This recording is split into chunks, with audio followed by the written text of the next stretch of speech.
So good morning guys. और 29 फरवरी के current affairs के वीडियो में हमारा पहला प्रश्न है, हाल ही में राष्ट्रीय विज्ञान दिवस कब मनाया गया, यानी कि नेशनल साइंस डे। सही उत्तर होगा ऑप्शन सी, 28 फरवरी को। तो हर साल 28 फरवरी को नेशनल साइंस डे के रूप में मनाया जाता है।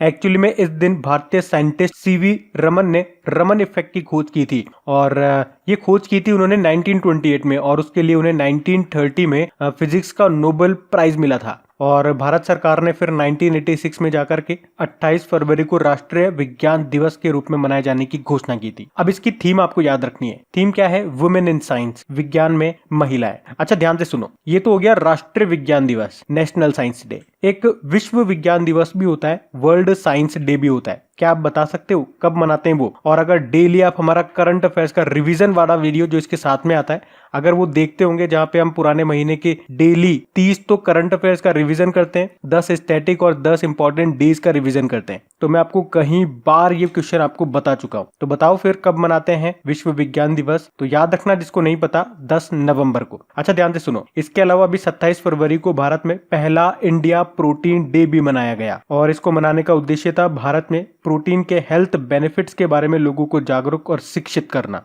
और उसकी थीम क्या थी? प्रोटीन में क्या है। क्या थी थीम? प्रोटीन में क्या है। अब देखो इंपॉर्टेंट डेज वाला क्वेश्चन है, तो मैं आपको रिवाइज करा रहा हूं क्योंकि फरवरी खत्म हो गया है। तो एक बार मैं आपको रिवाइज करवा देता हूं। और जो अपनी क्रैक जीके ट्रिक्स एप्लीकेशन है, उसमें जो डेज वाला सेक्शन है, जहां पे आप डेज वाले क्वेश्चंस की क्विज लगाते हैं, तो जनवरी का तो मैं अपलोड कर चुका हूं। अब फरवरी खत्म हो गया, तो एक आध दिन में आपको फरवरी की क्विज भी मिल जाएगी डेज वाली, तो वो भी आप लगा लेना, ताकि जनवरी फरवरी के इंपॉर्टेंट डेज आपको याद हो जाए बढ़िया से। तो 2 फरवरी को अपन ने मनाया विश्व आर्द्र भूमि दिवस, वर्ल्ड वेटलैंड डे। 4 फरवरी को वर्ल्ड कैंसर डे मनाया गया, जिसकी थीम क्या थी? I am and I will. फिर 10 फरवरी को नेशनल डी वार्मिंग डे मनाया। 10 फरवरी को ही वर्ल्ड पल्सेस डे, यानी कि दलहन दिवस। फिर 11 फरवरी को international day of women and girls in science मनाया, और 11 फरवरी को ही विश्व यूनानी दिवस भी मनाया। 12 फरवरी को नेशनल प्रोडक्टिविटी यानी कि उत्पादकता का दिवस मनाया। 13 फरवरी को वर्ल्ड रेडियो डे मनाया, जिसकी थीम थी रेडियो एंड डाइवर्सिटी। ये बहुत इंपॉर्टेंट है, प्रश्न पूछा जाता है एग्जाम में,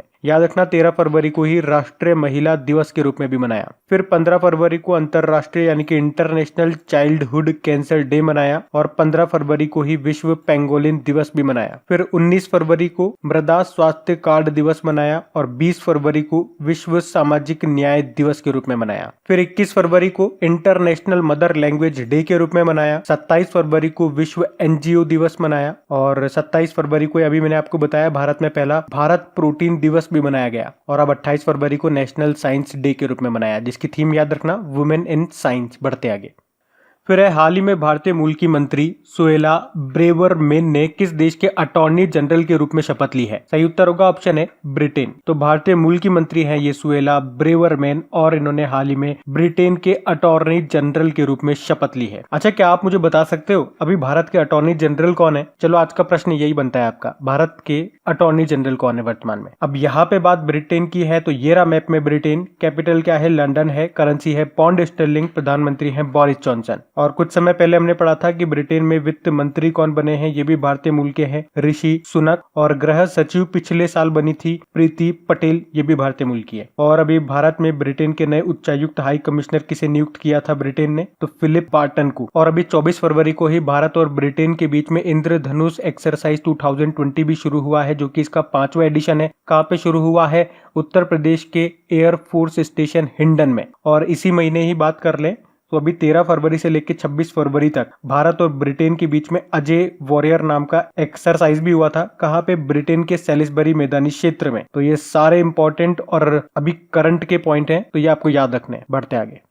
फिर है, हाल ही में कोरोना वायरस की पहचान करने के लिए एंटीबॉडी परीक्षण विकसित करने वाला पहला देश कौन सा है? सही उत्तर होगा ऑप्शन बी, सिंगापुर है। तो अभी सिंगापुर के स्वास्थ्य मंत्रालय ने ये घोषणा की है कि देश के मेडिकल स्कूल के द्वारा एक एंटीबॉडी परीक्षण विकसित किया गया है, और इसके द्वारा वायरस से संक्रमित होने पर प्रतिरक्षा प्रणाली द्वारा विकसित एंटीबॉडी का पता लगाया जा सकता है। अच्छा, अभी आपको याद होगा कुछ समय पहले वर्ल्ड हेल्थ ऑर्गेनाइजेशन ने कोरोना वायरस का ऑफिशियल नेम दिया था कोविड-19। इसका मतलब हो गया CO से कोरोना, VI से वायरस और D से डिजीज, और 19 मतलब 2019। अब यहाँ पे बात सिंगापुर की है, तो ये फिर है आयुष्मान भारत योजना के अंतर्गत राज्य से बाहर इलाज कराने वाले व्यक्तियों की सूची में कौन सा राज्य शीर्ष पे रहा है? सही उत्तर होगा ऑप्शन बी मध्य प्रदेश। तो आयुष्मान योजना, जिसे हम प्रधानमंत्री जन औषधि योजना के नाम से भी जानते हैं, ये 2018 में इसे लॉन्च किया गया था और इसमें लक्ष्य रखा गया था कि देश के 10 करोड़ परिवारों को 5 लाख रुपए का स्वास्थ्य बीमा कवर दिया जाएगा। तो इस क्वेश्चन में आपसे पूछा जा रहा है कि किस राज्य से सबसे ज्यादा लोग अपने राज्य को छोड़कर किसी दूसरे राज्य में गए हैं इलाज करवाने के लिए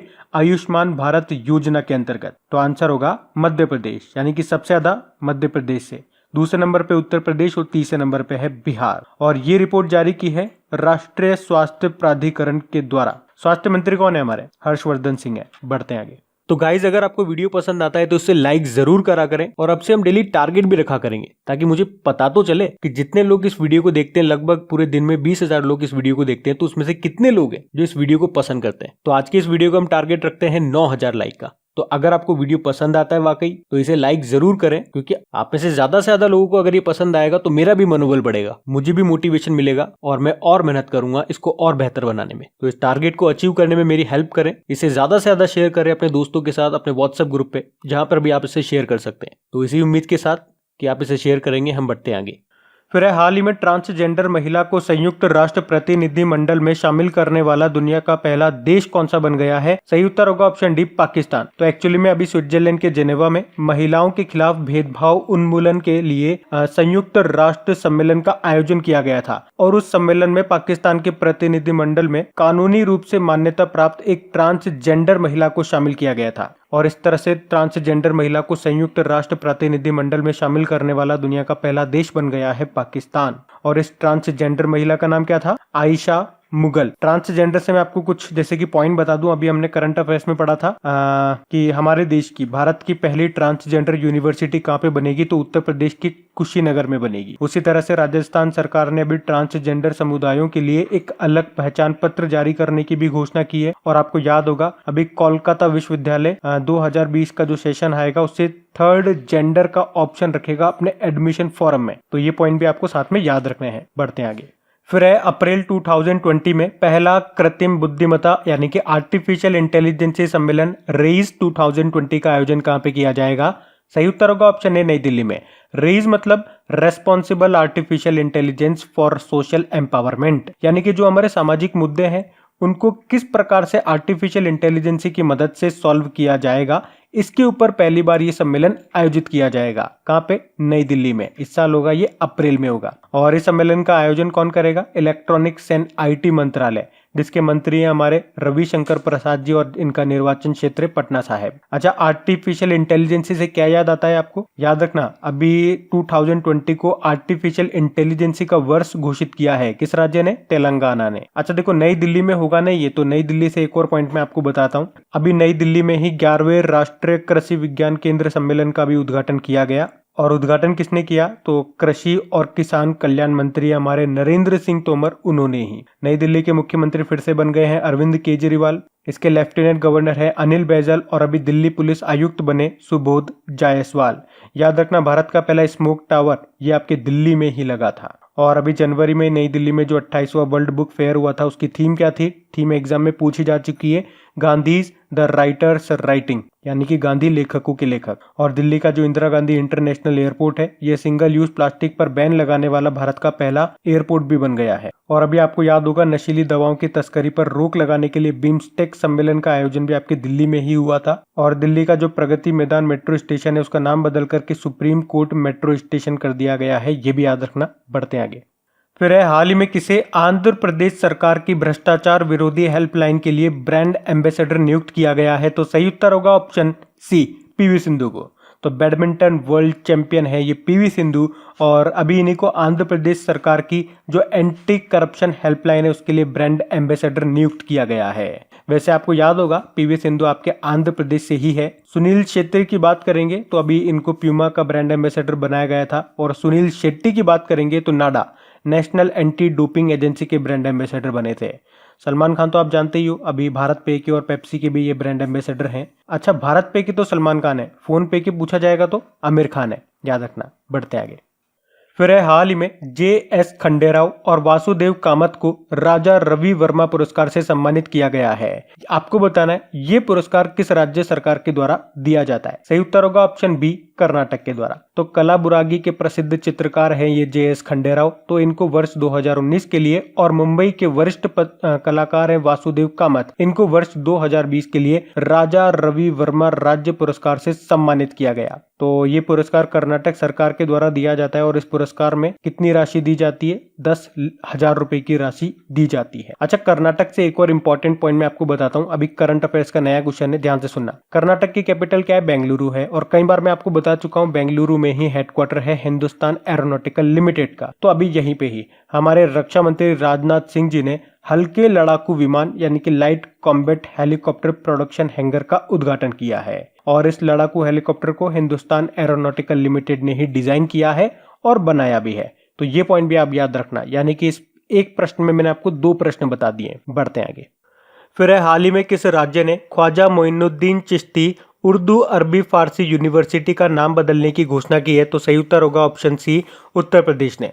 तो अभी हाल ही में उत्तर प्रदेश की सरकार ने ख्वाजा मोइनुद्दीन चिश्ती उर्दू अरबी फारसी विश्वविद्यालय का नाम में बदलाव के प्रस्ताव को मंजूरी दे दी है। तो इस प्रस्ताव के अनुसार ख्वाजा मोइनुद्दीन चिश्ती उर्दू अरबी फारसी यूनिवर्सिटी का नाम अब ख्वाजा मोइनुद्दीन चिश्ती भाषा विश्वविद्यालय होगा। मतलब इसमें से ये उर्दू अरबी फारसी जो शब्द है उनको हटा दिया जाएगा। ऐसा इसलिए क्योंकि यहाँ पे सभी विषय पढ़ाए जाते हैं, ऐसा नहीं है उर्दू अरबी फारसी पढ़ाया जाता है, इसलिए इसका नाम ये चेंज किया जाएगा। अब बात उत्तर प्रदेश की है, तो ये रहा मैप में उत्तर प्रदेश कैपिटल क्या है? लखनऊ है। लखनऊ से कुछ याद आया? अभी आपके डिफेंस एक्सपो 2020 यहीं पर हुए थे। और वैसे याद रखना लखनऊ किस नदी के किनारे स्थित है? गोमती नदी के किनारे स्थित है। मुख्यमंत्री हैं योगी आदित्यनाथ, गवर्नर है आनंदीबेन पटेल। याद रखना भी नीति आयोग के महत्वाकांक्षी जिलों की सूची आई थी, उसमें टॉप पे रहा था उत्तर प्रदेश का चंदौली जिला। और भारत का पहला जानवरों की याद में युद्ध स्मारक वॉर मेमोरियल ये बनाया जाएगा उत्तर प्रदेश के मेरठ में। उसके अलावा आपको याद होगा उत्तर प्रदेश के गोरखपुर में अशफाक उल्लाह खान के नाम पर एक चिड़ियाघर भी बनाया जाएगा। और अभी उत्तर प्रदेश के नौगढ़ रेलवे स्टेशन का नाम बदलकर सिद्धार्थ नगर रेलवे स्टेशन कर दिया गया है। अच्छा, देश का पहला हाथी अस्पताल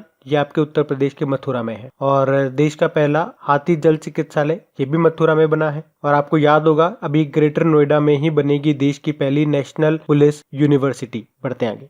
फिर है हाल ही में सबसे ज्यादा भाषाओं में फिल्मों के संपादित यानी कि एडिट करने के लिए किसे लिम्का बुक ऑफ रिकॉर्ड से नवाजा गया? सही उत्तर होगा ऑप्शन डी, श्रीकर प्रसाद को। तो जाने माने संपादक यानी कि एडिटर हैं ये श्रीकर प्रसाद, और अभी इन्हीं का नाम सबसे ज्यादा भाषाओं में फिल्मों को संपादित यानी कि एडिट करने के लिए लिम्का बुक ऑफ रिकॉर्ड में दर्ज किया गया है।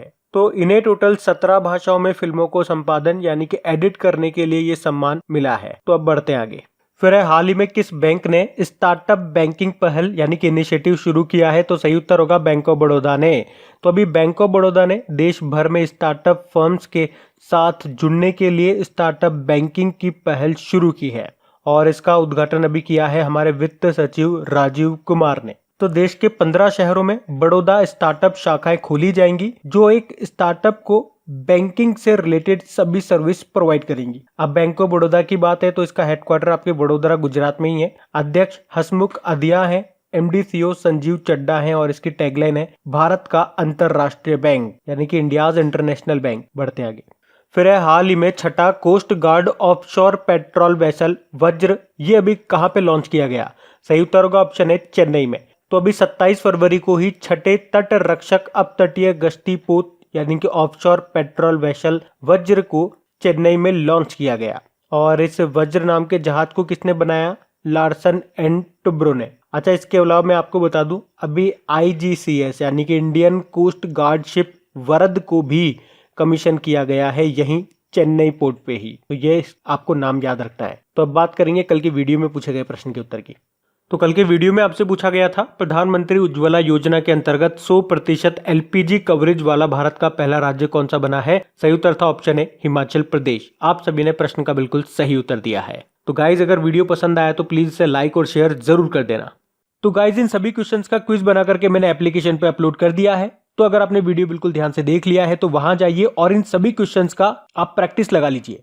ताकि ये सारे क्वेश्चंस आपको अच्छी तरीके से याद हो जाए। और जो नए स्टूडेंट इसे पहली बार देख रहे हैं, आपको बता दूं कि क्विज में अब रैंकिंग फीचर भी ऐड हो चुका है।